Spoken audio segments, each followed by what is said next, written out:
নমস্কার, আপনারা দেখছেন শিবাজি টিউটোরিয়াল।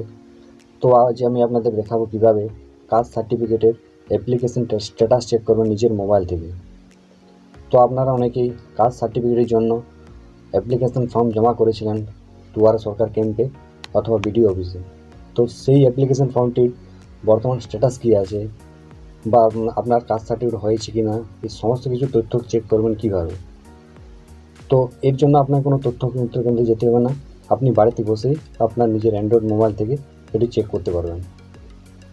তো আজ আমি এই ভিডিওতে আপনাদের দেখিয়ে দেবো কীভাবে কাস্ট সার্টিফিকেটের সমস্ত তথ্য চেক করবেন। তো চলুন ভিডিওটি শুরু করা যাক।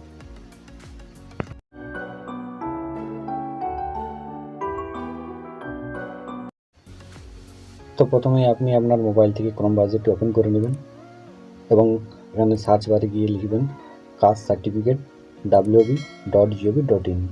এই ওয়েবসাইটটি লিখে সার্চ বাটনে ক্লিক করবেন। তো আমি এই ওয়েবসাইটটির অফিসিয়াল লিঙ্ক ডেসক্রিপশন বক্সে দিয়ে রাখবো, আপনারা চাইলে সরাসরি সেখানে ক্লিক করে এই কাস্ট সার্টিফিকেটের অফিসিয়াল ওয়েবসাইটে প্রবেশ করতে পারবেন।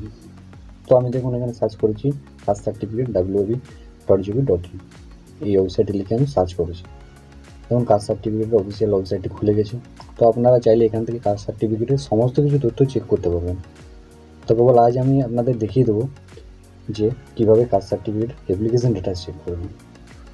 তো দেখুন 3 নম্বরে দেখা যাচ্ছে ভিউ অ্যাপ্লিকেশন স্ট্যাটাস। তো এখানে ক্লিক করবেন। তো দেখুন এখানে ক্লিক করার পর পরবর্তী পেজটি খুলে গেছে। তো এখানে আপনি যখন অনলাইনে ফর্ম ফিল আপ করেছিলেন তখন যে আপনাকে একটা অ্যাকনলেজমেন্ট স্লিপ দেওয়া হয়েছিল, সেখানে একটি অ্যাপ্লিকেশন নাম্বার ছিল, যে SCWB দিয়ে একটা নাম্বার ছিল না, সেই নাম্বারটা এখানে দিয়ে সার্চ বটনে ক্লিক করবেন। তো এখানে সার্চ বটনে ক্লিক করার পর দেখবেন আপনার সমস্ত ডিটেলস চলে আসবে, যে আপনার অ্যাপ্লিকেশন নাম্বার,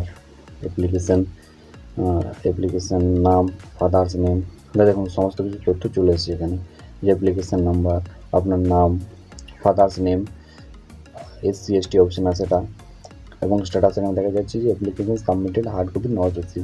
তো আমি যে ক্যান্ডিডেটের অ্যাপ্লিকেশন স্ট্যাটাস চেক করছি তার হার্ড কপি আমরা রিসিভ হয়নি। তো আপনি এইভাবে আপনার স্ট্যাটাস কী আছে সেটা চেক করে দেখে নেবেন। এবং যদি দেখেন যে আপনার স্ট্যাটাস দেখা যাচ্ছে আন্ডার প্রসেস SDO লেভেল, তো কিছুদিনের মধ্যে আপনার অ্যাপ্লিকেশনটি অ্যাপ্রুভ হয়ে যাবে, এবং অ্যাপ্রুভ হয়ে গেলে আপনি সেটি SDO অফিস থেকে বা বিডিও অফিস থেকে সংগ্রহ করে নেবেন।